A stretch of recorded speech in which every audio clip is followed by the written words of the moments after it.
Et un chiffre ce matin, 150 000, c'est le nombre de postes vacants dans le secteur de la restauration. La faute au salaire trop bas, voilà ce qu'avait dit Elisabeth Borne le mois dernier. Eh bien, les professionnels du secteur ont répondu hier à la ministre du Travail. L'Union des métiers et des industries de l'hôtellerie fait 3 propositions. D'abord, l'augmentation des salaires jusqu'à 9%, ensuite un 13e mois et enfin la garantie d'au moins un week-end chômé, un week-end off par mois. Il faut maintenant en discuter avec les partenaires sociaux. Alors, la question, c'est qu'en pensent les principaux concernés? Et c'est le reportage de la rédaction. Il est signé ce matin, Jean-Wilfried Forquès et Anne-Livia Tolinki.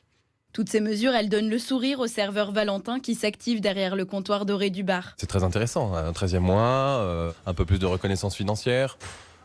Qui dirait non? Et il n'est pas le seul à ne pas dire non. En cuisine aussi, les propositions sont bien accueillies. Yann est chef cuisinier et il attendait ça depuis longtemps. Il était temps, entre guillemets, parce qu'aujourd'hui, on a besoin de recruter, on a énormément de mal à recruter.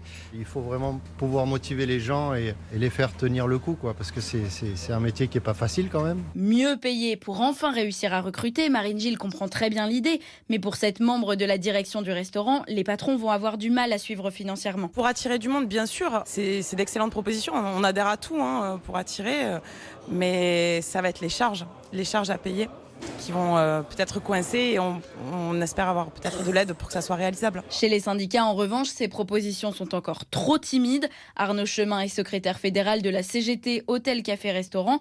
Et pour lui, l'Union des métiers de l'hôtellerie doit voir plus loin si elle veut retenir ses employés, en particulier ses cadres et ses managers. Ces salariés-là commencent la grille à 11,30 €. Ça fait 1 700 € brut par mois. Avec ce que propose l'Union, à 9% d'augmentation, ça ferait 1 € de différence. Comment on peut attirer des gens qui vont s'investir, qui vont manager des équipes à 12,30 € par heure? C'est encore largement insuffisant pour ramener les salariés à nos métiers. En un an, plus de 200 000 salariés ont préféré partir et changer de voie. C'est près d'un tiers de la profession. Les syndicats espèrent donc trouver un terrain d'entente avant la fin de l'année pour les remplacer le plus rapidement possible.